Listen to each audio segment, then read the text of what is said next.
যদি আমার কোনো ক্ষতি হয় এর পুরো দায় আমির হামজাকে নিতে হবে। ওয়াজে আমার বিরুদ্ধে বক্তব্য দিয়ে তিনি আমাকে হত্যাযোগ্য করে তুলেছেন। তার যে উগ্রবাদী সমর্থক গোষ্ঠী রয়েছে তাদেরকে বুঝিয়েছেন যে রাশেদ খানকে হত্যা করা যায়। এর আগে তারেক রহমান ভাইকে নিয়ে একই ধরনের বক্তব্য দিয়েছিলেন। আপনি একজন রাজনৈতিক নেতা।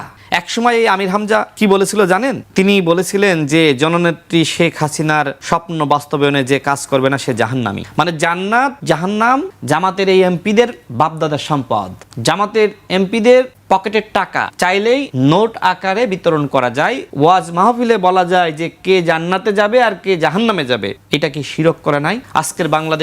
আজকের বাংলাদেশের বাস্তবতায় জামাত ইসলাম এবং তার এমপিরা শিরক করছে। আমার মনে হয় শেখ হাসিনা ফেরার মতো অবস্থান নাই। বাস্তবতা গলাবাজি দেওয়া হয় না। এবং এটা কখনো যদি এরকম হয়, জনগণ ব্যাপকভাবে আওয়ামী লীগ এবং জনগণ একসাথে কোনো একটা ইস্টাবলিশমেন্টের বিরুদ্ধে লড়াই করে বিজয়ী হয় এবং সেই সময় চাহিদা সৃষ্টি হয় শেখ হাসিনা আসার, তখন কেবলমাত্র শেখ হাসিনা আসার সম্ভাবনা তৈরি হবে। কিন্তু রাজনৈতিক লড়াইয়ের জন্য, আন্দোলনের লড়াইয়ের জন্য অথবা বিচার ফেস করার জন্য কখনোই আসবে না। এবং বাংলাদেশের রাজ পরিবারের যারা সদস্য তারা কখনোই বিচারিক প্রক্রিয়ার মুখোমুখি হতে চান না। চূড়ান্ত বিজয় ছাড়া কেউই আইনের মুখোমুখি আসতে, এটাই হলো বাস্তবতা। শেখ হাসিনা আসবে না। তাহলে যেসব কথাবার্তা শুনছি, গুঞ্জন শুনছি, ভারত শেখ হাসিনাকে দেবে না, বা এটা তো আটক অবস্থায় আনা অসম্ভব। আজকেও স্বরাষ্ট্রমন্ত্রী কথা বলেছেন যে তাকে প্রত্যর্পণ চুক্তির আওতায় তাকে দেশে ফিরিয়ে আনা হবে না। এটা আসবে না, আনবে না। এটা যদি আনে তাহলে সমস্যা কোথায়?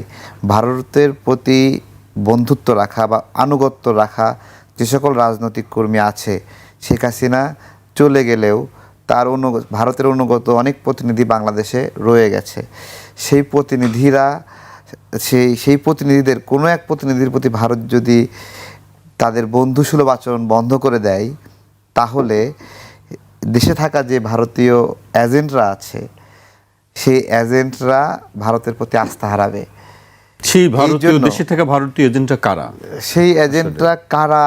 এখন তো বিভিন্ন জনকে ভারতের দালাল বলে। যেমন জামাতের নায়েবে আমির তাহিরকে সরাসরি ভারতের দালাল বলছে, রয়ের এজেন্ট বলছে ইলিয়াস, সাংবাদিক ইলিয়াস বলছে না নাকি? আমরা শুনছি। ঠিক আছে। আবার আসলে চেনা দায়, জটিল একটা বিষয়, কে কাকে কখন দালাল, এই শব্দটা রাজনৈতিকভাবে ব্যবহৃত হচ্ছে। বাস্তবতায় দালালও আছে, এজেন্ট আছে, বিভিন্ন দেশের প্রতিনিধি বিভিন্ন দেশের সাথে বন্ধুত্ব রাখে। ঠিক আছে। তো এই জায়গা থেকে জামাতের ভারতে দালাল হওয়ার সম্ভাবনা অনেক বেশি। কেন বেশি বলছি? কারণ জামাতের ভারতে একটা জামাত ইসলামের শাখা আছে, যেমন পাকিস্তানের শাখা আছে। জামাত একটা বহুদেশীয় ইস্টাবলিশমেন্ট এবং সেই ইস্টাবলিশমেন্ট পরস্পরের স্বার্থ রক্ষা করে। এটাই বাংলাদেশের সার্বভৌমত্বের জন্য একটা হুমকি, যে যেই দলের ভারতে একটা অংশ আছে, পাকিস্তানের একটা অংশ আছে, অর্থাৎ তারা ভারত ইস্যুতে বা পাকিস্তানের ইস্যুতে, দুই ইস্যুতেই বাংলাদেশের স্বার্থ হচ্ছে ওই দেশের স্বার্থ। এবং এটাকে সহজভাবে দেখার সুযোগ নাই, কারণ তাদের সেই আদর্শিক জায়গাটার শিকড় কোথায়? ভারতে। হ্যাঁ, মওদুদি সাহেব কিন্তু ভারতের, এবং তিনি যখন পাকিস্তান ভাগ হয় তখন পাকিস্তানকে না পাকিস্তান বলেছিলেন, এটা একটা নাপাক রাষ্ট্র বলেছিলেন সেই দেশ। এবং আপনার হলো এদের স্বতন্ত্র রাজনৈতিক পরিচয় গড়ে ওঠেনি। স্বতন্ত্র পরিচয় যেটা একবারে লাল দাগে মার্ক করা, সেটা হলো ঘাতক দালাল পরিচয় যারা ইতিহাসে। এবং বাংলাদেশে যে ধর্ষণের সূত্রপাত, এই ধর্ষণের মানে প্রথম গোল দিছে হলো জামাত। এবং যারা বলছে না ধর্ষণের ত্বরিত বিচার চাই, ধর্ষণের সত্যিকার অর্থে যদি ত্বরিত বিচার হতো, জামাত নামে কোনো রাজনৈতিক দল বাংলাদেশে থাকতো না। কারণ কি? কারণ সবাইকে ইট মেরে পাথর মেরে নিক্ষেপ করার আদেশ হয়ে যেত। যদি শরিয়া আইন চাইতেন, জামাতের কেউ বাঁচত না, জামাত নামে রাজনৈতিক দল থাকতো না। কারণ তারা প্রথম রেপিস্ট, স্বাধীন বাংলাদেশের প্রথম অভিযুক্ত ধর্ষক হলো জামাত, রাজাকার, আল বদর, আল শামস। এই যে এটিএম আজহার এখন বেঁচে থাকতো, এখন যে সংসদে গিয়ে বলতেছে শহীদ গোলাম আজম, শহীদ নিজামী বলতে পারতো না, কারণ সবার শাস্তি হয়ে যেত তখন। ঠিক আছে।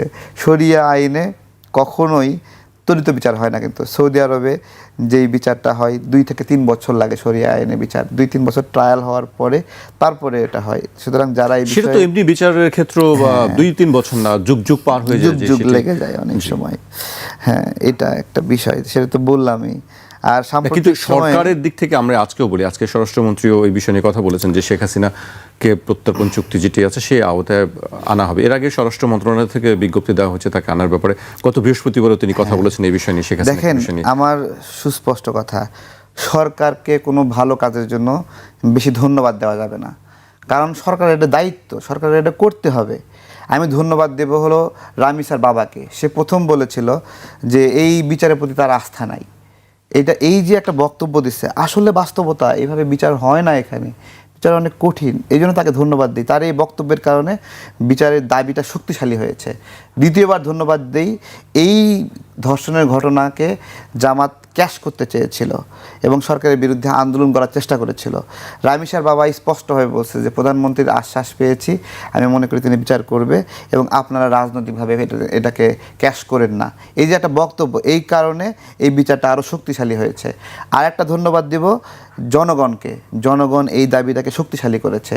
আমি সরকারকে কোনো ধন্যবাদ দিতে চাই না, এই জন্য সরকারের এটা কাজ বিচার করা, তাকে ধন্যবাদ দিলে আবার কাজ ভুলে যাবে। জি, আমি আপনার কাছে আবার আসবো। আমি পর্যায়ে রাশেদ খানের কাছে আসতে চাই। রাশেদ খান, আমরা তারেক রহমানের বক্তব্য শুনছিলাম, তিনি বলছেন যে জামায়াত আসলে বিষয়টি চাইবে না। জামায়াতের চাওয়া না চাওয়ার বিষয়টি হচ্ছে পরের ব্যাপার। শেখ হাসিনাকে ফিরিয়ে আনাটা কতটা সম্ভব হবে বা তিনি নিজে ফিরবেন কিনা সেই বিষয় নিয়েও কয়েকদিন ধরে একটি গুঞ্জন রয়েছে, আলোচনা রয়েছে। আপনি এই বিষয়গুলোকে কিভাবে দেখছেন? আমি কয়েকদিন ধরে দেখছি, বিশেষ করে টকশোতে কয়েকজন সফট আওয়ামী লীগার, যেমন একজন মঞ্জুরুল আলম পান্না, তিনি একসময় সাংবাদিক হিসেবে কাজ করতেন, এখন তিনি ইউটিউবার হিসেবে কাজ করেন। তিনি বললেন যে শেখ হাসিনা নাকি আগামী 1 বছরের মধ্যে বাংলাদেশে ফিরবে। কিভাবে সম্ভব আমি জানি না। এবং আরও কিছু সফট আওয়ামী লীগার আছে, তারা টকশোতে একই কথা বলছে। আমি তাদেরকে বলবো, শেখ হাসিনাকে যদি ফেরাতে হয় আপনাদের আন্দোলন করতে হবে, আপনাদের নেতৃত্বে কয়েকটা বিক্ষোভ মিছিল করেন। আপনাদের যেহেতু অনেক সাহস, টকশোতে সাহস করে বলতে পারছেন, তাহলে মাঠে কেন বলতে পারবেন না? রাজপথে নেমে বলেন যে আমরা চাই আওয়ামী লীগ বাংলাদেশে ফিরে আসুক, শেখ হাসিনা ফিরে আসুক। শোনেন, শেখ হাসিনা যদি বাংলাদেশে ফিরে আসে, আমি রাশেদ খান বিমানবন্দরে যাব ফুলের তোড়া হাতে তাকে রিসিভ করার জন্য। আমি রাশেদ খান যাব। কেন যাব সেটাই বলতেছি। শেখ হাসিনা বাংলাদেশে ফেরার সাহস তার নাই। শেখ হাসিনা বলল না যে মাথা উঁচু করে ফিরব। তার মাথা কতটুকু উঁচু হয়েছে সেটা দেখার জন্য আমি ফুলের তোড়া হাতে বিমানবন্দরে যেতে চাই, যে আসলেই শেখ হাসিনা শেখ মুজিবের কন্যা কিনা সেটা দেখার জন্য। শেখ মুজিব বাংলাদেশ থেকে পালিয়ে যায়নি, এজন্য আমি তাকে ধন্যবাদ জানাই। সেই সময়কার যে প্রেক্ষাপট, সেটা কিন্তু শেখ মুজিবকে সেই জাসদের কিছু নেতাকর্মী, ইনু সাহেবরা এবং ছাত্র ইউনিয়ন করত মতিয়া, যারা পরবর্তীতে আওয়ামী লীগ করেছে, আওয়ামী লীগের সাথে লিয়াজু করে আওয়ামী লীগের দোসর হয়েছে, হাসানুল হক ইনুদের কথা বলছি, মতিয়া চৌধুরীর কথা বলছি, তারা কিন্তু শেখ মুজিবকে হত্যাযোগ্য করে তুলেছিল। শেখ মুজিব বুঝতেছিল যে তার মেয়াদ শেষ, যে কোনো সময় যে কোনো ঘটনা ঘটে যেতে পারে, কিন্তু শেখ মুজিব পালায়নি। এই জন্য হাসিনা মাঝে মধ্যে সাহস করে বলতো, আমি শেখ মুজিবের কন্যা। শেখ মুজিবের কন্যা কখনো পালায় না। কিন্তু পালানের মধ্য দিয়ে শেখ হাসিনা প্রমাণ করলো সে আসলে শেখ মুজিবের প্রকৃত কন্যা নয়। যে সাহসটা শেখ মুজিব দেখিয়েছে, ৭১-এর পরে শেখ মুজিব বাংলাদেশে যে ধরনের পলিটিক্স করেছে সেটা নিয়ে বিতর্ক আছে, কিন্তু ৭১-এর আগে তার যে সাহসিকতা, সেই সাহসিকতা অত্যন্ত গুরুত্বপূর্ণ। কিন্তু তিনি পরবর্তীতে যাই করেন নাই কেন, এই যে পালিয়ে যাননি, এই জন্য শেখ মুজিব তিনি কিন্তু বাংলাদেশে পরবর্তীতে প্রাসঙ্গিক ছিলেন, এখনও আছেন। আমি বলবো না যে তিনি হারিয়ে গেছেন। হ্যাঁ, একটা প্রেক্ষাপটে হয়তো আওয়ামী লীগের পতন হয়েছে, কিন্তু শেখ মুজিব তার কিন্তু পতন হয়নি। তার প্রাসঙ্গিকতা বাংলাদেশে এখনো পর্যন্ত রয়েছে। শেখ হাসিনা যদি বাংলাদেশ থেকে পালিয়ে না যেত, বিশ্বাস করেন শেখ হাসিনার প্রাসঙ্গিকতা বাংলাদেশ থেকে পালিয়ে যেত না। পালিয়ে যাওয়ার মধ্য দিয়ে হাসিনা এখন গন কেস। সুতরাং যারা এখন স্বপ্ন দেখছে শেখ হাসিনা বাংলাদেশে ফিরবে, তারা কয়দিন পরে গন কেস হয়ে যাবে। আওয়ামী লীগ সাংগঠনিকভাবে নিষিদ্ধ হয়েছিল জামাত এবং এনসিপির আন্দোলনের চাপে, তাই না? পরবর্তীতে এটা আইন আকারে এটা কিন্তু পাশ হয়েছে। আওয়ামী লীগ বাংলাদেশে সেদিন ফিরবে যেদিন আরেকটা গণ অভ্যুত্থান আওয়ামী লীগের নেতৃত্বে সংগঠিত হবে। এদেশের জনগণ নামবে এবং আওয়ামী লীগকে এদেশের জনগণ অ্যালাউ করবে, ডাকবে। যেমনিভাবে যে সময় অভ্যুত্থান শুরু হলো, যারা নেতৃত্ব দিচ্ছিল তারা কিন্তু বলল বিএনপি, জামাত ইসলামী, হেফাজত ইসলাম সহ গণ অধিকার পরিষদ, অন্যান্য যত দল ছিল, বাম, প্রগতিশীল, ইসলামিক দল, আপনারা সবাই মাঠে নামেন বলেছিল না? আমার স্পষ্ট মনে আছে যে ওই সময়কার যারা সমন্বয়ক ছিল তারা এই কথা বলেছিল। ঠিক একইভাবে আর একটা আন্দোলন হবে, সে সময় ওই নেতারা ডাকবে আওয়ামী লীগ, শেখ হাসিনাকে বলবে যে আপনি আপনার সমস্ত নেতাকর্মীকে রাজপথে নামার আহ্বান জানান। আর আওয়ামী লীগের, ছাত্রলীগের নেতারা সেই সময় মাঠে নামবে। যেমনিভাবে এই সময় ছাত্রদল, শিবির মাঠে নামলো, ছাত্র অধিকার পরিষদ, ছাত্র ইউনিয়ন, ছাত্র ফেডারেশন। আমি ওই কথাই বলছি, বাংলাদেশে কোনো অভ্যুত্থান না হলে শেখ হাসিনা বাংলাদেশে ফিরতে পারবে না, আওয়ামী লীগ ফিরতে পারবে না। মাথা উঁচু করে বাংলাদেশে ফেরার মতন বাস্তবতা এই মুহূর্তে নাই। তবে মঞ্জুরুল আলম পান্নারা যদি আওয়ামী লীগকে ফিরিয়ে আনতে চান, আমি তাদেরকে বলবো আপনারা একটু মাঠে নামেন। মাঠে নামার আগে একটু পিঠে ছালা বেঁধে নামবেন, কারণ ছাত্র জনতা কিন্তু পিঠের চামড়া রাখবে না।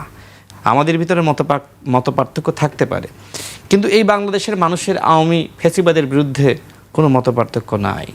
গণহত্যার বিচার হতে হবে। হ্যাঁ, আওয়ামী লীগের যারা কোনো অপরাধ করে নাই আমি চাই তারা রাজনীতিতে ফিরে আসুক, কিন্তু সেটা বিচার শেষ হওয়ার পরে। বিচার শেষ হওয়ার আগে বাংলাদেশে আওয়ামী লীগ ফিরে আসার কোনো সুযোগ নাই। আর যদি আওয়ামী লীগ ফিরে আসতে পারে, যদি সেই সাহসটা দেখায়, শেখ হাসিনা যদি সেই বিমানবন্দরে নামে, তাহলে আমি শেখ হাসিনাকে ধন্যবাদ জানাবো যে এটা আসলে বাপের বেটি, সাহস আছে।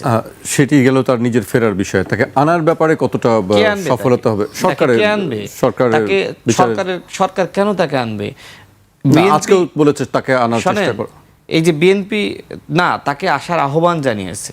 শেখ হাসিনা যদি বিচার ফেস করতে চায় বাংলাদেশে, সে আসুক, আমরা তাকে ওয়েলকাম জানাই। আমি তো বললামই যে শেখ হাসিনা যদি বাংলাদেশে ফেরে, বিমানবন্দরে আমি যাব তাকে রিসিভ করার জন্য ফুলের তোড়া হাতে।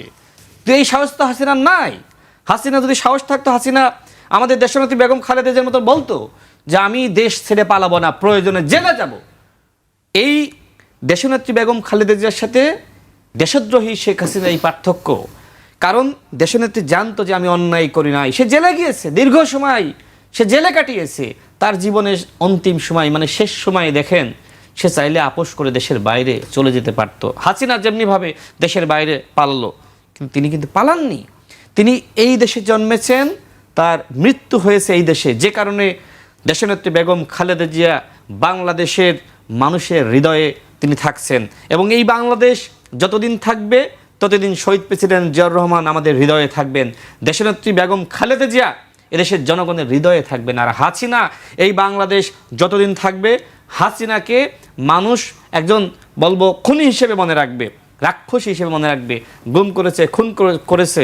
আওয়ামী লীগের যারা অন্যায় করে নাই, অপরাধ করে নাই, আমরা তাদের রাজনীতির পক্ষে। কিন্তু যারা অন্যায় করেছে, আজকে দেখেন ছাত্রলীগ কোথায় গেল, আজকে আওয়ামী লীগ কোথায় গেল, কেন নামছে না? আমার মনে হয় আওয়ামী লীগ, ছাত্রলীগ, যুবলীগ, তাদের যারা নেতাকর্মীরা, অধিকাংশ নেতাকর্মী এখন উপলব্ধি করতে পেরেছে যে ওই শেখ পরিবার বাংলাদেশকে ধ্বংস করেছে, শেখ হাসিনা বাংলাদেশকে ধ্বংস করেছে, আমাদেরকে এতিম করে সে পালিয়েছে। সে এখন ভারতে কিন্তু ভালো রয়েছে, আর আমরা ঘরে মাথা দিয়ে ঘুমাইতে পারতেছি না, আমরা কষ্টে রয়েছি। সুতরাং শেখ হাসিনাকে ফেরানোর জন্য আমরা কেন জেল খাটবো? এইটা হলো আওয়ামী লীগের সাধারণ নেতাকর্মীদের হিসাব। এবং আপনি দেখবেন যে বিএনপি সরকার ক্ষমতায় আসার পরে জুলুম আছে, আওয়ামী লীগের নেতাকর্মীদের উপর জুলুম আছে? নাই। আমরা এমন একটি রাষ্ট্র গঠন করতে চাই যেখানে আমার শত্রুর সাথেও ন্যায় বিচার, ইনসাফ আমি করব। দেখেন সরকারের কি বক্তব্য, আমরা শেখ হাসিনার সাথেও ইনসাফ করতে চাই। কিভাবে? এদেশের যে স্বাধীন বিচার বিভাগ রয়েছে সেখানে এমনভাবে বিচার হবে যেখানে প্রধানমন্ত্রী তারেক রহমানের কোনো হস্তক্ষেপ থাকবে না, প্রধানমন্ত্রী তারেক রহমানের কোনো নির্দেশনা থাকবে না, বিচার তার নিজ গতিতেই চলবে। যদি দেখা যায় যে নিজ গতিতে হাসিনা কোনো অন্যায় করে নাই, ওকে, তিনি খালাস পাবেন। আর এটা তো সম্ভব না, হাসিনা তো অবশ্যই অন্যায় করেছে, কিন্তু ওই যে সে এখনো পর্যন্ত শেখ হাসিনা মনে করছে সে কোনো অপরাধ করে নাই। এই জন্যই বলবো সাহস করে বাংলাদেশে ল্যান্ড করেন, নামেন, কথা বলেন। জি, আমি আবারও তারেক রহমানের কাছে ফিরতে চাই। আপনার কাছে প্রশ্ন ছিল যে ভারত কেন তাকে দিবে না বা তাকে কেন আনা যাবে না। আর একটি বিষয় যে পশ্চিমবঙ্গে, জি, আরেকটি হচ্ছে পশ্চিমবঙ্গে নির্বাচনের যে পরে যে বিজেপি ক্ষমতা এসেছে তাদের যে উদ্যোগটা আমরা দেখছি, সেক্ষেত্রে আসলে সম্পর্ক কি স্বাভাবিক থাকবে নাকি আরো খারাপ হতে পারে, এরকম কি মনে হয় আপনার কাছে? আমি শুভেন্দু বা অন্য যারা বিভিন্ন মন্তব্য করছে, এটা ওদের জায়গা থেকে রাজনৈতিক মন্তব্য আমি মনে করি, এবং আমার মনে হয় না যে তারা হিসাবটা দেখছে না একবার পরীক্ষা। কিন্তু আমরা কিন্তু বর্ডারে এমনি দেখেই ফেলেছি যে বিজিবি বিএসএফ এর মধ্যে কিন্তু এক ধরনের উত্তেজনা। মানে শুভেন্দুরা যেভাবে লাফায়, আলটিমেটলি পরে গিয়ে আমরা দেখি হাসপাতালগুলো আমাদের বাংলাদেশিদেরকে থাকতে দেবে না, হোটেলগুলো বয়কট করলো, আমাদেরকে সিট দেবে না। পরবর্তীতে ওরাই আবার নতি স্বীকার করে আহ্বান জানালো যে আপনারা আসেন, তাদের খাওয়া হচ্ছে না, ব্যবসা হচ্ছে না, দোকানদারগুলো হা হা করতেছে। সুতরাং শুভেন্দুরা যে জায়গায় লাফায়, শুভেন্দুদের অর্থনৈতিক অবস্থা বাংলাদেশের চেয়ে অনেক নিচু, ছোট মানে একদম ছোট। বাংলাদেশের কত ধরেন $3,000 ইউএস ডলার, সেখানে এই যে আসামের এই অঞ্চলটাতে 950 বা এরকম। তারপরে বাংলাদেশের পূর্ব সাইড যে অঞ্চলগুলো আছে, ত্রিপুরা বা এগুলোতে 880, 900 এরকম। তো কোথায় $900 বা পশ্চিমবঙ্গের এদিকে $1100। তো সেখানে বাংলাদেশে $3,000। সুতরাং শুভেন্দুরা লাফায় তো কুলাতে পারবে না, অর্থনৈতিকভাবে তারা বাংলাদেশে অনেক ছোট। এখনও তাদেরকে ইউনিসেফের টাকায় বা এই টাকাগুলো দিয়ে তাদেরকে টয়লেট বানাতে হয়, নিজের টাকায় টয়লেট বানাতে পারে না এদের নাগরিকরা।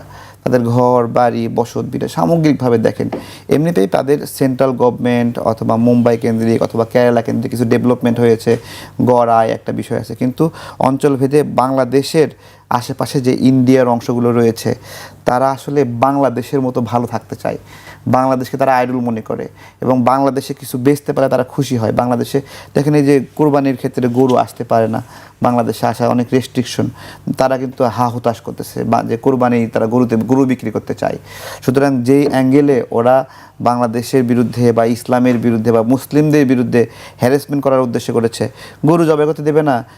মানে কলকাতায় পশ্চিমবঙ্গে হুজুরাই বলতেছে যে আমরা গরু জবাই করব না। তো পলিসি তো খেলা তো উল্টে যাচ্ছে। সুতরাং উগ্রবাদী তার রাজনীতি মানে যেভাবে যে অ্যাঙ্গেলে করতে চেয়েছিল শুভেন্দুরা, সেটা হবে না। সেটা যদি সাকসেসফুল হয় তাহলে ওইখানে শুভেন্দুরা শক্তিশালী যদি হয়ে যায় তাহলে বাংলাদেশে রাজাকাররা শক্তিশালী হবে। শুভেন্দুরা যেই রকমভাবে উগ্র, আমরা শুভেন্দুকে যেরকম উগ্রতার ফ্রেমে দেখি না, এই সেম উগ্রতার ফ্রেমে হলো জামাত। শুভেন্দুরা শক্তিশালী হলে বাংলাদেশে ওই উগ্র রাজনীতি হিসেবে জামাত শক্তিশালী হবে, একই সেম ফ্রেম। কিন্তু বাংলাদেশের মানুষ বা কলকাতার মানুষ বা অধিকাংশ মানুষ লিবারেল থাকতে চায়। সাময়িক ধর্মীয় যে আফিম খাওয়ায় মানুষকে পাগল বানানোর চেষ্টা করে, সেটা ওখানে শুভেন্দুরা বা এখানে জামাতের লোকেরা, এই আফিমে মানুষ পুরোপুরি এখন আর আসক্ত হবে না। সবাই দিন শেষে বোঝে যে সবাইকে বাঁচতে হবে। যে কাঁটাতারের কথা বলতেছে, এই কাঁটাতারে দিবে, এই কাঁটাতারে ভারত বেশি লাভবান হবে নাকি বাংলাদেশ লাভবান হবে? পাগলামি করে লাভ আছে? যে জিরা মশলা এলাচ বাংলাদেশ নিয়ে আসে, ওইখানে যে জিনিসের দাম $2, বাংলাদেশে ওরা বিক্রি করতে পারে সেটা 20 টাকায় বিক্রি করতে পারে। লাভ বাংলাদেশের না ভারতের? আমি জিজ্ঞাসা করছি। তারা যে রেজিস্ট্রেশনে কথা বলে, আমাদের এগুলো ভয় পাওয়ার দরকার নেই। যেই জায়গায় ভারত আমাদের আটকানোর চেষ্টা করেছে এখন পর্যন্ত, সেই জায়গায় আমরা স্বয়ং সম্পূর্ণতা অর্জন করেছি। এইটাই ওদের বাধা আমাদের স্বয়ং সম্পূর্ণতার কারণ। ওদের হুমকি আমাদের স্বনির্ভর হওয়ার লড়াই। ওদের বিএসএফের উগ্রতা, আমার বিজিবির শক্তিমত্তা। যখন আমাদের বিজিবি কেমন লাগছে এখন, আমার বিজিবি এখানে হুঙ্কার দিচ্ছে, কথা বলছে, প্রতিবাদ করছে, ইচ্ছা করলে এখন আর আগের মতো খুঁটি পুঁততে পারে না। এই যে হিম্মত, এই হিম্মতটা আমাদের ভালো লাগে। কিন্তু একটা জিনিস চিন্তা করতে হবে, আমার বিজিবি তো প্রস্তুত এই লড়াই করার জন্য, আমার সৈনিকরা প্রস্তুত, কিন্তু আমার রাষ্ট্র কি প্রস্তুত? রাষ্ট্র কি আমার বিএসএফকে যথাযথ অস্ত্র দিতে পারছে? এখন কি আর বাইনোকুলারদের দেখলে হবে? এখন তো ড্রোন দিয়ে দেখতে হবে। এখন তো সেই চাইনিজ রাইফেল দিয়ে হবে না, কিছু ভারী রাইফেল থাকতে হবে। এখন তো সেই হেডে টহল দিলে হবে না, কিছু ছোটো জিপ থাকতে হবে যে তাড়া করে আমাদের টিম সেখানে চলে যাবে। কিছু হেভি মোটরসাইকেল লাগবে বিজিবির কাছে। এগুলোকে আমরা প্রোভাইড করতে পারছি? আমরা এগুলো পারছি না। আমাদের সেই সক্ষমতাগুলো অর্জন করতে হবে। জি, আমি আপনার কাছে আবার আসবো। এই পর্যায়ে আমি রাশেদ খানের কাছে আসতে চাই। আপনার কিভাবে দেখছেন আসলে বিষয়টি? আপনারা বলছেন যে জামায়াতের কথা তিনি বলছেন, বারবার জামায়াতের প্রসঙ্গ চলে আসছে, যে পশ্চিমবঙ্গে শুভেন্দুরা যদি ভালো থাকে জামায়াতের এদিকেও সেই একই অবস্থা ঘটবে বলে মনে হচ্ছে। এটি তারেক রহমান বলছিল। আপনার বক্তব্য জানতে চাই এই বিষয়ে। দেখেন, শুভেন্দু অধিকারী একজন মৌলবাদী, তাকে জঙ্গি বললেও ভুল হবে না। এবং তিনি ভারতে, পশ্চিমবঙ্গে হিন্দুত্ববাদের উত্থান ঘটিয়েছেন। আমার মনে হয় যে তিনি সে দেশের হিন্দু সম্প্রদায়ের মানুষকে বিভ্রান্ত করতে সক্ষম হয়েছেন। দেখেন, তিনি 3 বাটি গরুর মাংস একবারে ঝেড়ে ফেলিয়েছেন, আরও 1 বাটি চাচ্ছিলেন, শেষ হয়ে গেছে এই জন্য। তো সেটি কি রিয়েল নাকি এআই দিয়ে না বানানো? না, রিয়েল। কেউ কেউ বলছে যে এটি এআই দিয়ে না, বানানো। এটা ভারতীয়দের বক্তব্য, এটা রিয়েল। ভারতীয়রাই বলতেছে। তার পাশেই যে ছিল না, সেই বলছে। সেই বক্তব্য দিছে। তার পাশে যে ছিল, যে সময় খাচ্ছিল, তাকেও দেখা যাচ্ছে। সে বলছে আমার সামনে 3 বাটি গরুর মাংস খেয়েছে, আরো 1 বাটি কামাল করে চাচ্ছে, দিছে। আরো 1 বাটি চাচ্ছে। গরুর মাংস খাওয়া তো নিষেধ নেই না, তাদের সে তো ধর্মে। সনাতন ধর্মের মানুষ, হিন্দুদের জন্য এটা তাদের ধর্মীয় বিধানের সাথে এটা যায় না। হিন্দুদের মাঝে অ্যালার্জি হয়, না, এটা শারীরিক সমস্যা যাক, হয়। ওইটা নিয়ে আমি সে যাব বিতর্কে না। আমরা তারা ওইটা তাদের ধর্মীয় ব্যাপার, আমি কারো ধর্মে আঘাত করতে চাই না। তবে তিনি যেহেতু বাংলাদেশকে নিয়ে নানান ধরনের মন্তব্য করছেন, বাংলাদেশে নাকি হিন্দুদের উপরে জুলুম চলছে, বাংলাদেশে নাকি হিন্দুদেরকে আমরা ভারতে পুশিং করতেছি, কোথায় করলাম? বরং এদেশের মুসলমান, হিন্দু, বৌদ্ধ, খ্রিস্টান সবাই অত্যন্ত অসাম্প্রদায়িক চেতনায় বিশ্বাস করে এবং তারা ভালো রয়েছে। এদেশের সনাতন ধর্মের যারা রয়েছে তারা কি খারাপ আছে? হ্যাঁ, কিছু বিচ্ছিন্ন ঘটনা, কিছু ষড়যন্ত্রমূলক ঘটনা অতীতে ঘটেছে, কিন্তু বর্তমানে এই ঘটনাগুলো বিশেষ করে অন্তর্বর্তীকালীন সরকারের সময়েও ঘটে নাই, এখনও ঘটছে না। আমরা আমাদের সংখ্যালঘুদের নিরাপত্তা নিশ্চিত করতে চাই, কারণ আমরা সংখ্যাগরিষ্ঠ। আমাদের দায়িত্ব তাদের সম্মান দেওয়া, তাদের নিরাপত্তা দেওয়া। এই কাজ করতে যদি আমরা ব্যর্থ হই, তাহলে জাতি হিসেবে, দেশ হিসেবে আমরা ব্যর্থ হয়ে যাব। আমরা ব্যর্থ হতে চাই না।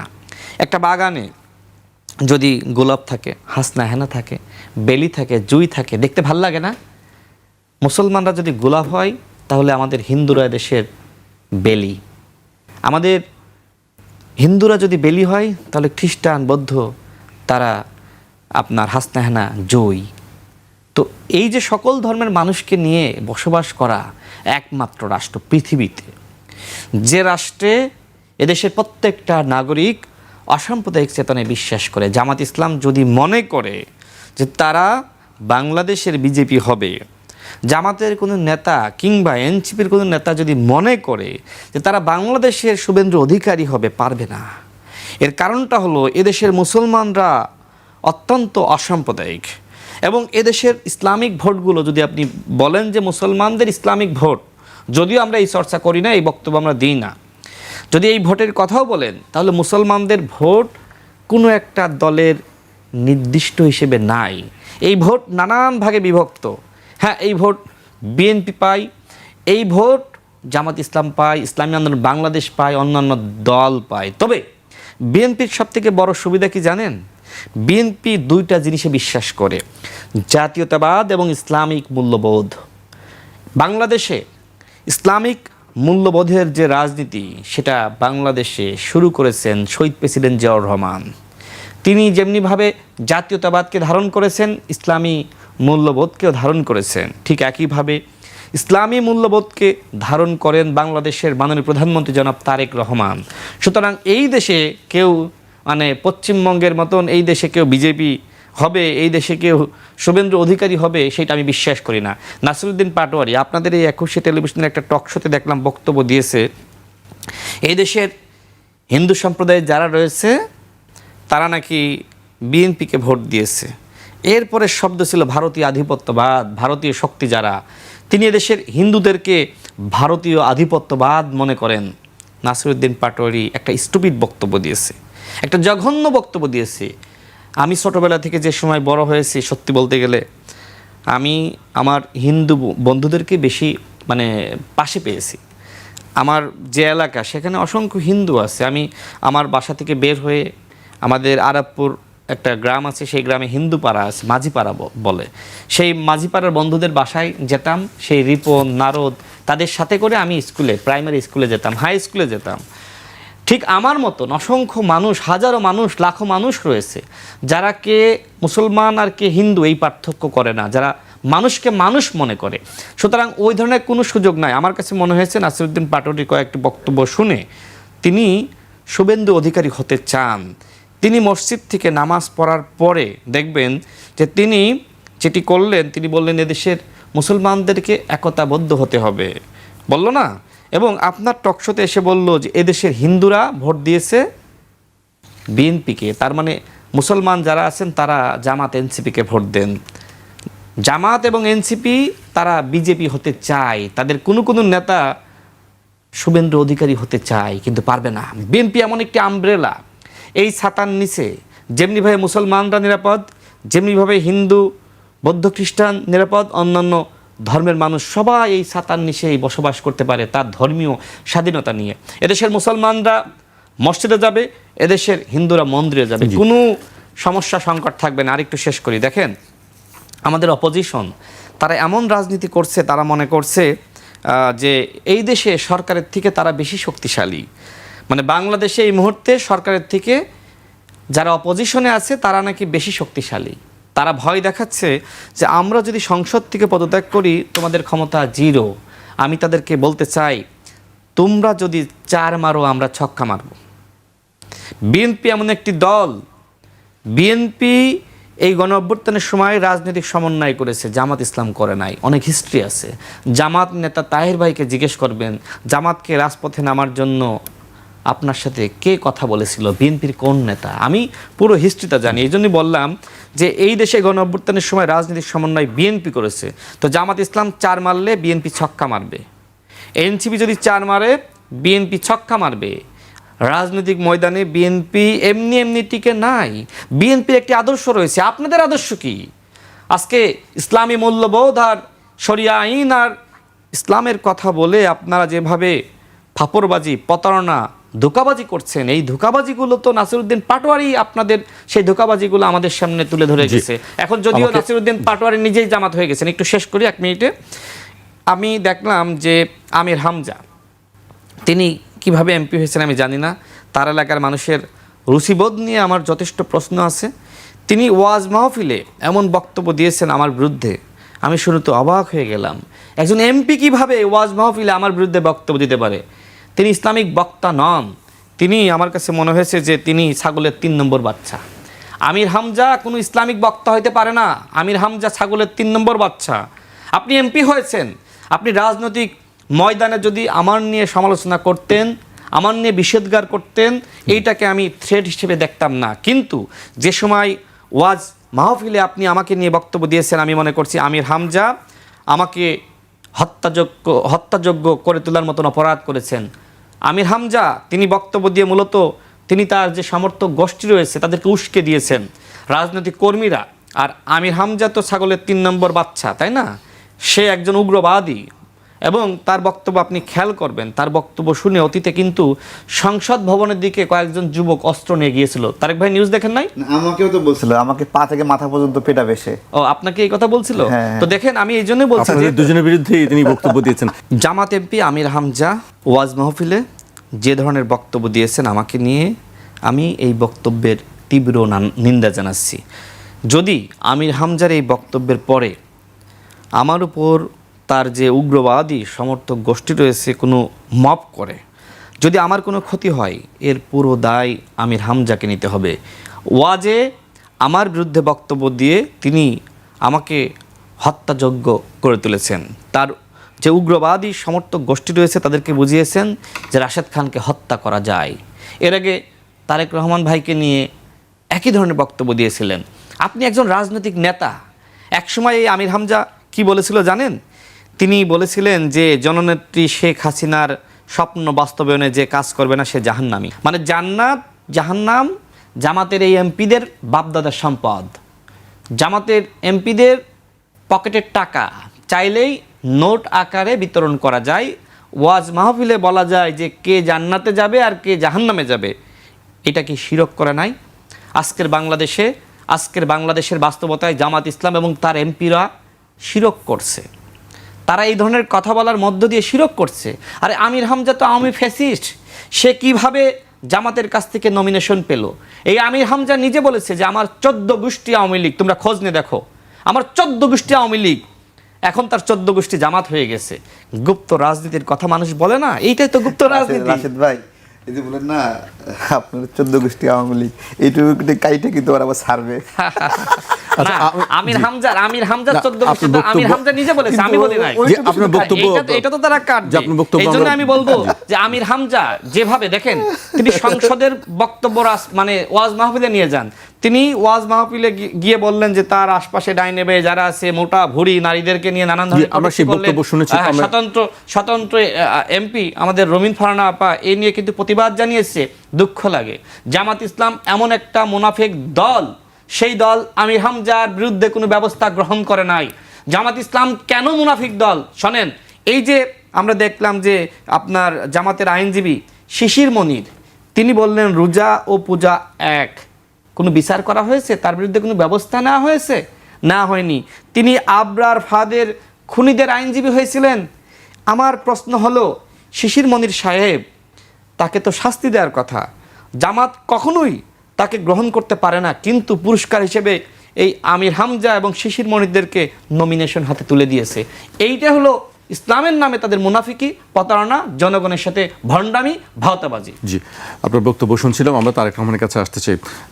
নাসির উদ্দিন পাটোয়ারির কথা বেশ কয়েকবার বলছিলেন, আপনিও তার কথা আসছিল, আমি একটু উল্লেখ করতে চাই। বিএনপিকে হুঁশিয়ারি দিয়ে জাতীয় নাগরিক পার্টির উত্তরাঞ্চলের মুখ্য সংগঠক সার্জিস আলম বলেছেন, ছাত্রদল ও যুবদলের নেতাকর্মীরা যদি আগের মতো ছাত্রলীগ ও যুবলীগের কায়দায় আবার সন্ত্রাসী কর্মকাণ্ড চালায়, তবে তাদের পতন আওয়ামী লীগের চেয়েও খারাপভাবে হবে।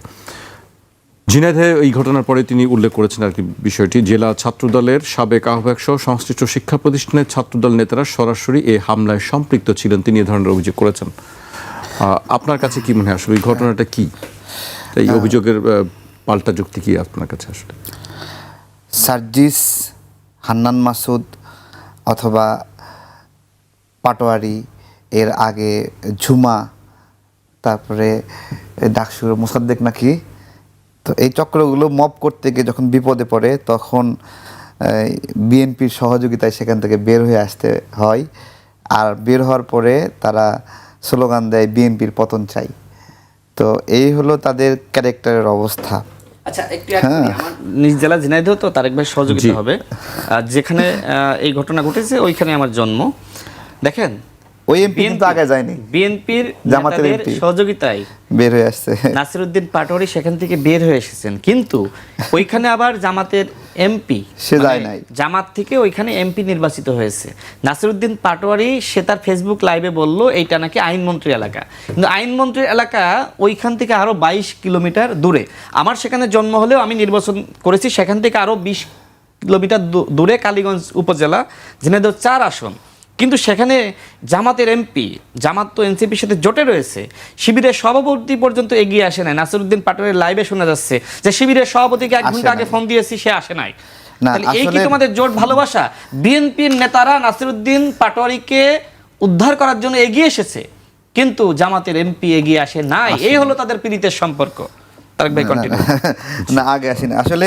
ঝিনাইদহ বলেন বা যেখানেই বলেন, জামাত যেখানেই বিজয়ী হয়েছে, তারা কেন এগিয়ে যেতে পারে না? প্রথমত তাদের ওই হিম্মত নাই, কারণ ওই নাসিরুদ্দিন পাটোয়ারিরা যে মব সৃষ্টি করেছিল, সেইখানে ঝিনাইদহের সাধারণ মানুষরা, আমি দেখেছি কিছু মানুষ ওই যে মাটি কাটার ঝুড়ি নিয়ে গেছে, কিছু মানুষ কোদাল নিয়ে গেছে, তাই না? আপনি দেখছেন কিনা খেয়াল করিনি, মানে কৃষিকাজের সরঞ্জামগুলো নিয়ে গেছে নাসিরুদ্দিন পাটোয়ারির বিরুদ্ধে। তার মানে আমি বুঝলাম যে এটা সাধারণ মানুষের একটা উপস্থিতি ছিল, এবং সাধারণ মানুষের উপস্থিতিকে তারা খুব ভয় পেয়েছে। রাজনৈতিক কর্মীকে কিন্তু ভয় পাওয়ার কারণ নাই, কিন্তু সাধারণ মানুষ কিন্তু খুব ভয়ঙ্কর। সাধারণ মানুষ বাদ মানে কিন্তু হামলাটা কারা চালালো আসলে? না, হামলা চালিয়েছে কে? আপনি দেখবেন যে ওদের যে ভলেন্টিয়াররা আছে আকাশি কালারের টি শার্ট পরা, সেই ভলেন্টিয়ার একটা ফ্রি কিক মারতেছে, উড়ে এসে লাথি মারতেছে। কাকে মারতেছে? নাসির উদ্দিন পাটোয়ারির সঙ্গে থেকে যে ডিম খেয়েছে, সেই ডিম খাওয়া, গায়ের ডিম মাখা এনসিপির আরেক নেতা, তাকে আসে লাথি মারতেছে। ফলে আমার নির্ণয় করতে প্রথমে কষ্ট হয়েছিল যে এটা ছাত্রদল মারতেছে নাকি এরাই মারতেছে। ঘটনা প্রথমে ডিম মেরে, যারা ডিম মেরেছে তাদের রাজনৈতিক পরিচয় কিন্তু ওরা এখনও প্রকাশ করতে পারেনি। বেসিক্যালি সাধারণ নাগরিক যাদের ক্ষোভ ছিল, বিভিন্ন সময় পচা পচা কথা বলে, তারা ডিম মেরেছে, তারা ডিম মেরে চলে গেছে। এবং ডিম মেরে চলে যাওয়ার পরে তারা তাদেরকে দাবড় দিল, ডিম যারা মারছে ওদেরকে দাবড় দিল, তারা সেখান থেকে চলে গেল। এরপর হঠাৎ করে কী করলো, তারা নিজেরা মারামারি করতেছে। এবং ওইটাই দেখতেছিলাম যে আকাশি কালারের একটা টি শার্ট কেন নাসিরুদ্দিন আপনি বলছেন যে এনসিপি নিজেরা এই কাজটি করেছে। হ্যাঁ, এবং আরো গুরুত্বপূর্ণ ঘটনা, তারা তাদের সর্বনাশ, আসলে তারা তাদের নিজেদের সর্বনাশ করছে। সর্বনাশটা কিভাবে করছে, তারা ওই পিস্তলের ঘটনা, পিস্তল কি আমি বলছি যে পিস্তল বের করছে, এখানে রাশেদ খান বলছে পিস্তল বের করছে, আমরা কি বলছি পিস্তল বের করছে? পিস্তল বের করার কথাটা বলছে কে? পিস্তল বের করার কথা বইলা আসিফ বলছিল তাদের চেয়ে বড় সন্ত্রাসী কেউ হইতে পারবে না। ঠিক আছে, কি বলছে না? ওরাই বলছে প্রথমে পিস্তল বের করছে। এবং পরবর্তীতে কি দেখা গেল, মাহমুদা মিতু তার ফেসবুকে পোস্টে বৈষম্য বিরোধী আরেক নেতা সার্জিস আলমও দিয়েছে। হ্যাঁ, সার্জিস আলমও দিয়েছে। এবং এরা না ফ্রিকুয়েন্টলি গুজব ছড়ায় যায়, এবং গুজব ছড়ানোকে এদের অধিকার মনে করে। তারা গুজব ছড়াবে, এটাই এদের বাক স্বাধীনতার একটা লেভেল, যে গুজব ছড়ানোর অধিকার তারা চায়। হ্যাঁ, আর এর আগে সার্জিস বেশ কিছু গুজব ছড়িয়েছে। তো কি করব, আমরা হলো অসহায় একটা অবস্থায় আছি। বাংলাদেশে তো আওয়ামী লীগ নাই, বড় একটা রাজনৈতিক দল। এখানে রাশেদ ভাই বিএনপি করে, এখন রাশেদ ভাই আগে গণ অধিকার ছিল, আমিও আগে গণ অধিকার ছিলাম। তা আমরা আবার আলাদা আলাদা রাজনৈতিক পরিচয়ে চলে আসছি। বিভিন্ন রাজনৈতিক প্রেক্ষাপট, সুযোগ, সমতা, নানা কৌশলগত বিষয় আছে এখানে। কিন্তু বাস্তবতা হলো যে এই যে সামনে যে এই নির্বাচনটা হলো, দেখেন এই নির্বাচনে যদি বিএনপির বিদ্রোহী প্রার্থীরা না থাকতো, জামাত কয়টা আসন পাইতো? রাশেদ ভাইকে হারাতে পারতো যদি বিএনপির বিদ্রোহী প্রার্থী না থাকতো? জিজ্ঞাসা করছি, যে আসনটা পেয়েছে এই আসনটুকু কিন্তু জামাতের পাওয়ার কথা না। ডক্টর ইউনূস সুযোগ করে দিয়েছে। দুইটা কারণে তারা আসনগুলো পেয়েছে। এক, আওয়ামী লীগ না থাকার সুযোগে পেয়েছে, আর একটা বিএনপির বিদ্রোহী প্রার্থী থাকার কারণে পেয়েছে। এবং বিদ্রোহী প্রার্থীদেরকে তারা টাকা দিয়ে কিনে নিছে। তারা নির্বাচনের মাঠে যতটুকু ব্যয় করছে তার চেয়ে বেশি বিদ্রোহী প্রার্থীকে কিনতে ব্যবহার করছে। এবং বিদ্রোহী প্রার্থীরা নির্বাচনের মাঠে যতটুকু ব্যয় করছে তার দ্বিগুণ পরিমাণ টাকা জামাতের কাছ থেকে নিচ্ছে। এই জন্য বিএনপির এই সকল বিদ্রোহী প্রার্থী যারা ছিল, বিএনপি যদি ভালো চায়, তারা এই যে ইসহাক সরকার, এই যে একটা মুনাফিকের চরিত্র বের হয়ে আসলো না, তাকে বিএনপি বের করে দিছে দল থেকে। কেন বের করে দিছে? প্রথমেই তাকে আইডেন্টিফাই হয়েছে সে একটা সন্ত্রাসী। বিএনপি কোনো সন্ত্রাসকে জায়গা দেয় কি? বিএনপি যদি সন্ত্রাসকে জায়গা দেয়, তাহলে 1/11-এর কথা মনে করতে হবে। খুব ছোট ছিলাম, আমি দেখছি বগুড়াতে বিএনপি এক নেতাকে সেনাবাহিনীর 2 অফিসার মিলে এরকম করে ধরে চ্যাংডোলা করে ট্রাকের উপর ঢিল মারে দিছে। মানে তারা তাদের মধ্যে সন্ত্রাস থাকলে এরকম আচরণ করে, কোনো মায়া মহব্বত করে না। এখানে কয়জন কমিশনার মারা গেছিল ওই ক্লিন হার্ট অপারেশনে। যারা বিএনপিতে এখন সন্ত্রাস করে, চাঁদাবাজি করে, তারা যেন মনে রাখে, একবারে কলিজা ছিঁড়ে খাইবে তারেক রহমান, প্রধানমন্ত্রী কলিজা ছিঁড়ে খাবে। আমি আমার সামনেই স্বরাষ্ট্রমন্ত্রী মহোদয়কে, বড় নেতাকে ফোন দিতে আমি দেখেছি, বলতেছে যে সরাসরি যে আপনার বাড়ির সামনে যদি পুলিশ যায় আমাকে কিন্তু দোষ দিয়েন না, এইভাবে হুমকি দিচ্ছে। অর্থাৎ তারা আপ্রাণ চেষ্টা করছে। কিন্তু এনসিপি জামাতারা কী করতেছে, বিএনপির সেই পরিত্যক্ত বহিষ্কৃত চাঁদাবাজ বা সন্ত্রাসী যারা, এদেরকে নিয়ে যায় তারা পুনর্বাসন করতেছে। এবং তাদের বয়ানটা অনেক সুন্দর, যে ওদের হেদায়েতের জন্য ওরা নিচ্ছে। কত বড় শয়তান, চিন্তা করতে পারেন। ওটা একটা সন্ত্রাসীকে বিএনপি বহিষ্কার করছে, হে জামাতে যোগ দিলে নাকি তার হেদায়েত হবে। হ্যাঁ, ইসহাক সরকার যার এখন জেলে থাকার কথা, এনসিপিতে গেছে, তার নাকি হেদায়েত হয়ে গেছে। এবং সে এখন বলতেছে, এনসিপির মঞ্চে দাঁড়ায় বক্তব্য দিচ্ছে যে এই যে রামিসা ধর্ষণ হত্যাকাণ্ড, সেখানে বিএনপির নাম আছে।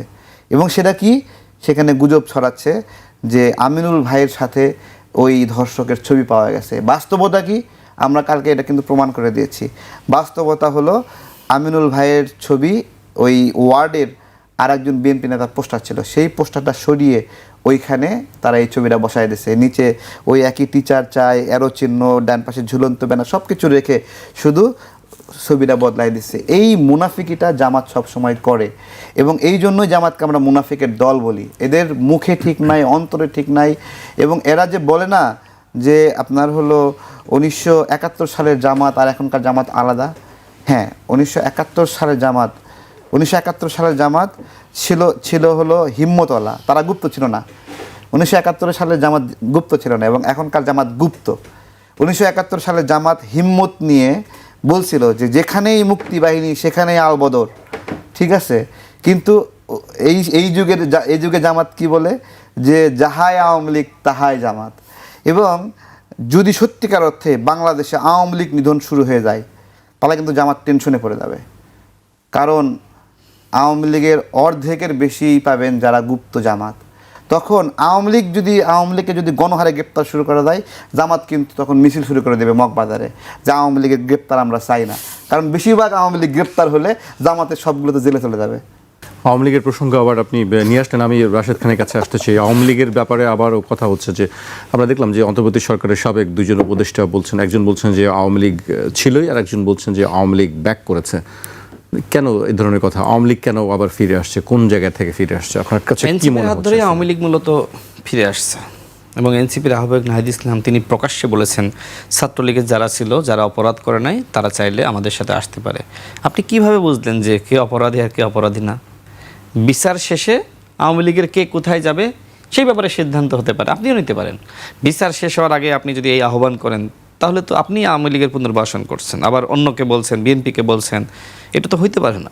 আর জামাত ইসলাম তারেক ভাই যে কথা বললেন, তারেক ভাই হাসেন কেন? আচ্ছা তারেক ভাই যে কথা বললেন, দেখেন এই যে ডাকসুর ভিপি জিএস তারাই তো ছাত্রলীগের নেতা ছিল।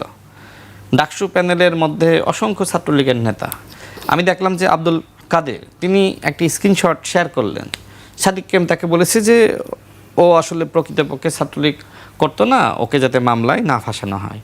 তার মানে কি সাদিক কেম ছাত্রলীগ ছিল এবং অন্য ছাত্রলীগ যাতে তাকে না ফাঁসানো হয়, মানে তার নামে মামলাটা না হয়, এই জন্য তিনি সুপারিশ করেন। আচ্ছা আমি একটা জিনিস যোগ করি, হাদিকে কোন ছাত্রলীগ মারছে, জামাতের ছাত্রলীগ নাকি আওয়ামী লীগের ছাত্রলীগ? না সেটা তো আর আমার জানার কথা না, সেটা আমি বলছি এটা তো দুশ্চিন্তার বিষয়। সেটা কি তারেক রহমানের কাছে কি প্রশ্নের উত্তর আছে? কারণ আমি কারা আসলে তাকে কোন ছাত্রলীগ মারছে, কারণ আমরা শুনতেছি যে জামাত নেতার ছেলে তাকে পরিচয় করায় দিয়েছে হাদির সঙ্গে, তাহলে এটা কোন ছাত্র? এইগুলোর কোনো প্রমাণ আছে? এগুলো না এটা তো নিউজ হয়েছে অনেকগুলা, কিন্তু প্রমাণ কই? এবং হাদির ভাই সে বলতেছে যে ইনকিলাব মঞ্চ যেন মন খারাপ না করে যদি হাদি হত্যায় মানে আমার যে লিখা সেই লিখায় যদি ইনকিলাব মঞ্চের কারো নাম আসে, এই কথাটার দ্বারা কি আমরা বুঝবো বলেন? জি, আওয়ামী লীগের বিষয়ে কথা হচ্ছিল যে আওয়ামী লীগ ব্যাক করেছে, আওয়ামী লীগ ছিলই, এই বিষয়গুলো কেন বলা হচ্ছে? না আওয়ামী লীগ তো আসলে আছেই, আওয়ামী লীগ তো ভ্যানিশ হয়ে যায়নি। আওয়ামী লীগ একটি বড় দল, তাদের সাংগঠনিক কার্যক্রম আইনগতভাবে নিষিদ্ধ হয়েছে। হাসিনা যদি বাপের বেটি হয় বাংলাদেশে ফিরে এসে রাজনীতি করবে, আর হাসিনা রাজনীতি না করলে অন্যান্য আওয়ামী লীগ যারা অপরাধ করে নাই আমরা তাদেরকে রাজনীতির সুযোগ দিব, তবে বিচারের পরে।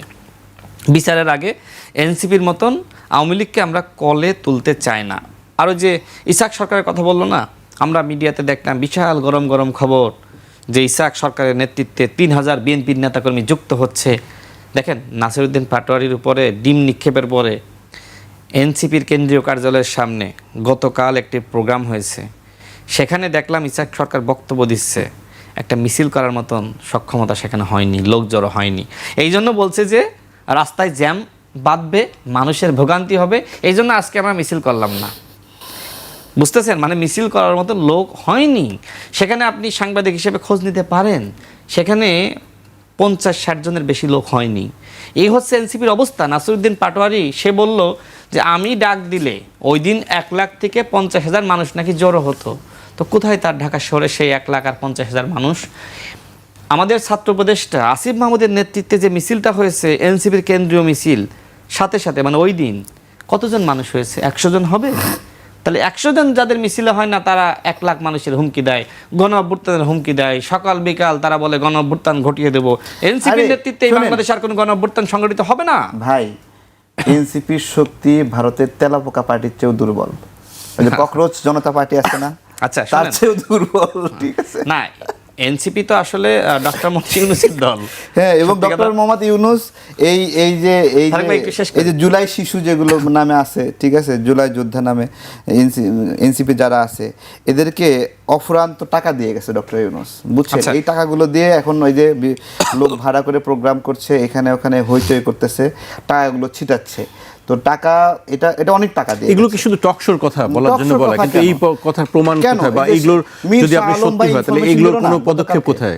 গতকালকে ওই একই মন্ত্রণালয়ে মীর শাহ আলম ভাই না, আমরা টকশোতে এগুলো শুনছি, কিন্তু এগুলোর বাস্তবতা কোথায়? না এর তো ইনফরমেশন দিলই তো। এখন শুধু কি এগুলো দেখেন, এই ছেলেপেলেগুলো এত সীমাহীন দুর্নীতি করেছে, কোন জায়গায় নাম আসেনি? ওয়াসার নিয়োগে নাম আসছে না?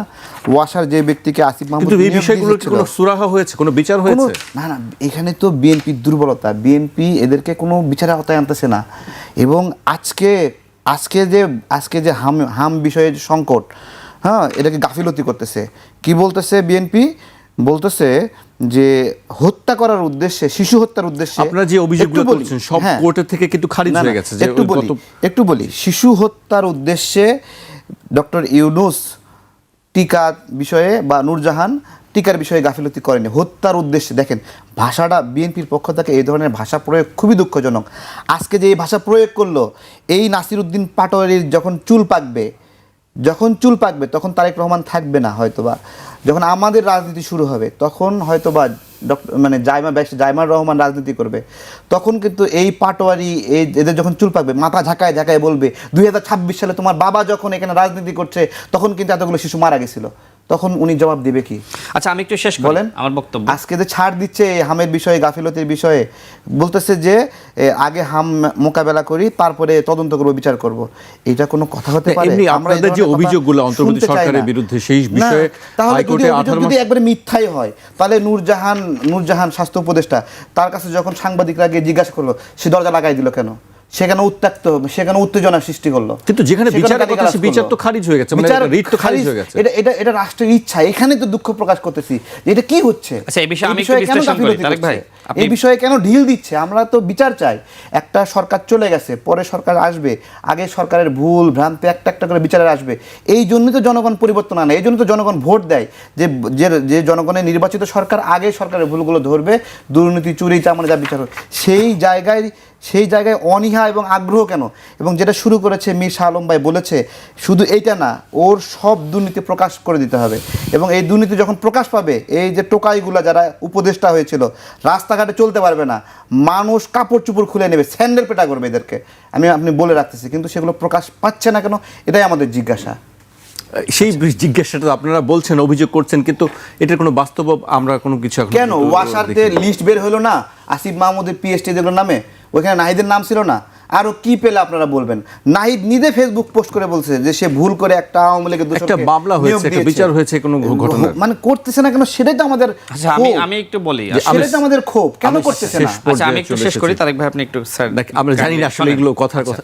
দেখেন, বিএনপি সরকার বিপদের মধ্যে আছে আওয়ামী লীগ নিষিদ্ধ হওয়ার কারণে। কারণ আওয়ামী লীগ যদি নির্বাচনের সুযোগ পেত তাহলে জামাত ইসলাম এতগুলো আসন পায় না। আওয়ামী লীগ অপরাধ করেছে, ঠিক আছে, তাদের নির্বাচন করতে দেওয়ার সুযোগ দেওয়া হয়নি, সেটার পিছনে অনেক যৌক্তিকতা আছে। কিন্তু যদি সুযোগ পেত তাহলে আমার মনে হয় যে জামাত ইসলাম এতগুলো আসন পেত না। সর্বোচ্চ 10 থেকে 15টা আসন জামাত ইসলাম পেত। তো সেই জায়গায় আজকে দেখেন জামাত ইসলামের এই যে মানে বাগডুম, হ্যাঁ, মানে বড় বড় কথাবার্তা যে তারা বলতেছে, এই কথাবার্তা বলার সুযোগ হয়েছে শুধুমাত্র আওয়ামী লীগ নিষিদ্ধ হওয়ার কারণে। আর এই জন্যই কিন্তু এনসিপি এবং জামাত ইসলাম আওয়ামী লীগ নিষিদ্ধের আন্দোলন করেছে। কিন্তু তারা আবার আরেকটি খেলাও খেললো যাতে আওয়ামী লীগের ভোটটা পাওয়া যায়। দেখেন, জাতীয় সংসদে যে সময় আওয়ামী লীগ নিষিদ্ধের বিলটা উত্থাপিত হলো, জামাতের আমির আমতা করলো, মানে আওয়ামী লীগের প্রতি তাদের ভালোবাসা তারা দেখাইলো। এই যে আমরা বলি না যে জামাত ইসলাম আর প্রকৃত ইসলাম এক নয়। জামাতের ইসলাম মানে কি? জামাতের ইসলাম মানে হলো অশান্তি, আর প্রকৃত ইসলাম মানে শান্তি। এটাই তো তার প্রমাণ যে আপনি নিষিদ্ধের আন্দোলন করলেন আর আপনি পরবর্তীতে কি করলেন? আপনি আমতা করলেন কেন? কি কারণ? আওয়ামী লীগের প্রতি জামাতের প্রেমটা বেশি। যেটা তারেক ভাই বলল যে আওয়ামী লীগের জামাতের অনেকে মানে গুপ্ত হয়ে আওয়ামী লীগ করেছে, শিবিরের অনেকে গুপ্ত হয়ে শিবির করেছে। এই জন্য তারা মূলত আওয়ামী লীগের প্রতি প্রেম ভালোবাসা দেখায়। আমি অনেক কথা শুনেছি, সেটি হলো নির্বাচনের আগে জামাত নেতারা যেটি করেছে যে আওয়ামী লীগের নেতাদের বাসায় যখন পুলিশ গিয়েছে, ফোন দিয়ে বলেছে পুলিশ যাচ্ছে, পালাও, ভাগো। আমরা তোমাদের সাথে আছি, ভোটটা আমাদের দিও। জামাতের নেতাদের এই ধরনের চিন্তা চেতনা আমরা বিভিন্ন বক্তব্যে কিন্তু দেখেছি। জামাত নেতা তাহের ভাই তার আসনে কি বলল?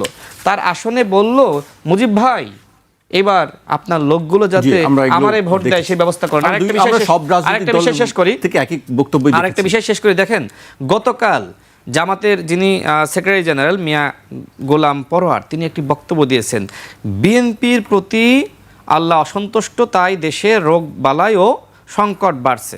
ধর্ম ব্যবসায়ী না হইলে এই কথা বলা যায়? বলেন। আমার কাছে মনে হয়েছে এই বক্তব্য শোনার পরে যে ঠিক জামাতের সেক্রেটারি জেনারেল মানে নাসিরউদ্দিন পাটোয়ারির মানে যোগ্য বড় ভাই নাসিরউদ্দিন পাটোয়ারি যে ভাষায় যেভাবে কথা বলছে, আজকে জামাতের সেক্রেটারি জেনারেল একই ভাষায় কথা বলেছে। এই জন্য আমরা বলি যে ৭১-এর জামাত থেকেও বর্তমান জামাত আরও বেশি ভয়ঙ্কর। জামাত ইসলাম কেন গুম খুন নিয়ে কথা বলে না? আওয়ামী লীগের বিচার চায় না? শিবিরের অসংখ্য নেতৃবৃন্দকে গুম করা হয়েছে, খুন করা হয়েছে, সেই বিচারগুলো এখন কেন চায় না? তারা এখন বিএনপির বিরুদ্ধে লেগেছে, তারা এখন বিএনপি সরকারের পতন ঘটাইতে চায়। তারা বলছে আমরা চাইলে ১৬ দিনে বিএনপির পতন ঘটাইতে পারি, অথচ ১৬ বছরেও ওই মগবাজারের তালা খোলার জন্য একজন বিপ্লবীকে সেখানে আমরা যেতে দেখি নাই। আজকে যখন মানে মানে আওয়ামী লীগের পতন হয়েছে, অন্তর্বর্তীকালীন সরকার, পরবর্তীতে বিএনপি সরকার, এখন তারা বিশাল বিশাল বিপ্লবী হয়েছে। শোনেন, এই বাংলাদেশে কখনোই জামাতের নেতৃত্বে কোনো আন্দোলন সফল হয়নি। যে কথা নাহিদ ইসলাম নিজেই বলে গেছে যে বাংলাদেশের জনগণ জামাতের নেতৃত্বকে গ্রহণ করবে না, ঠিক একই কথা আমার। এই বাংলাদেশে জামাত এবং এনসিপির নেতৃত্বে কোনো আন্দোলন আর সফল হবে না। হ্যাঁ, এনসিপি গঠিত হওয়ার আগে এনসিপি যারা সাধারণ ছাত্র ছিল, যারা এই গণ অভ্যুত্থানের নেতৃত্বের জায়গায় ছিল, তারা ভালো ভূমিকা গণ অভ্যুত্থানে রেখেছে, গুরুত্বপূর্ণ ভূমিকা রেখেছে। পরবর্তীতে সেই তারা কিন্তু বিতর্কিত হয়েছে। কেউ থানা থেকে চাঁদাবাজদেরকে সারিয়ে এনেছে, কেউ দুর্নীতি করেছে, কারণ মন্ত্রণালয় এপিএস এর বিরুদ্ধে দুদক আপনার তদন্ত করছে, সামনে হয়তো উপদেষ্টাদের বিরুদ্ধে তদন্ত হবে। এখন আমার ভাই বললেন যে কেন আসলে আপনার অন্তর্বর্তীকালীন সরকারের তদন্ত হচ্ছে না, সেই প্রশ্ন আমারও। আমার দাবি হলো আওয়ামী লীগ সরকারের ১৬ বছর এবং অন্তর্বর্তীকালীন সরকারের ১৮ মাসের তদন্ত করতে হবে। তাহলেই বোঝা যাবে কে আসলে দেশপ্রেমিক আর কে জুলাই চেতনা বিক্রি করার নামে চাঁদাবাজি লুটপাট করেছে। আমার কাছে যে তথ্যগুলো ছিল, আমি কিন্তু অসংখ্য সময় কিন্তু এই তথ্যগুলো আমি তুলে ধরেছি। এই যে গতকাল দেখেন যে স্থানীয় সরকার মন্ত্রণালয়, তারা বলল যে আসিফ মাহমুদের কথা বলে শেষ করি, স্থানীয় সরকার মন্ত্রণালয়ে দুর্নীতির বিষয়ে কথা বলা হলো। শোনেন, একটা প্রমাণ দিই, সেটি হলো এই যে হাসনাত আবদুল্লাহর এলাকায় আপনার কয়েকশো কোটি টাকার যে প্রজেক্টের কাজ গেল, আসিফ মাহমুদের এলাকায় কাজ গেল, আর অন্যান্য এলাকায় কাজ গেল না। এর থেকে বড় দুর্নীতি আর কি হইতে পারে? এর থেকে বড় বৈষম্য কি হইতে পারে? নাহিদ, আসিফ, হাসনাতটা তার এলাকায় কোটি কোটি টাকার কাজ নিয়ে গিয়েছে এবং এই কাজের বিনিময়ে মানুষকে বলেছে এই যে তোমাদের জন্য শত শত হাজার হাজার কোটি টাকার কাজ এনেছি, রাস্তার কাজ, এই কাজ, সেই কাজ, তোমরা আমাদেরকে ভোট দাও। আর আমার এলাকায় আমি কি বলতে পেরেছি? তারেক রহমান কি বলতে পেরেছে? তারেক রহমান কি জেল খাটে নাই? তারেক রহমান কি ওই বিজিবির গাড়ির সামনে এইভাবে হাত মেলিয়ে বলে নাই যে চালাও গুলি? আজকে তারেক রহমান হয়ে গেছে জুলাই গাদ্দার, আমি হয়ে গেছি জুলাই মানে বিরোধী শক্তি, আর তোমরা হয়েছে জুলাইয়ের পক্ষের শক্তি। শোনেন, যারা আজকে জুলাইয়ের পক্ষের শক্তি দাবি করছে না, তদন্ত করেন। এনসিপির আমি বলবো, আমি চ্যালেঞ্জ করে বলছি, এনসিপির শীর্ষ ১ ডজন নেতা দুর্নীতির সাথে জড়িত। আমাদের ভাই শহীদ উসমান হাদি এনসিপির ৩টা অপরাধ চিহ্নিত করেছিল, এর মধ্যে ২ নম্বর অপরাধ ছিল এনসিপি দুর্নীতির সাথে জড়িয়েছে। এনসিপি জুলাই ঐক্য আজকে বিনষ্ট করেছে। এনসিপি ৭১-এ যেমনি ভাবে ৭১-কে আওয়ামী লীগ কুক্ষিগত করেছিল, এনসিপি জুলাইকে কুক্ষিগত করেছে। সুতরাং আজকে এনসিপির যে শীর্ষ ১ ডজন নেতা দুর্নীতির সাথে জড়িত, এদের বিচার বাংলাদেশে করতেই হবে।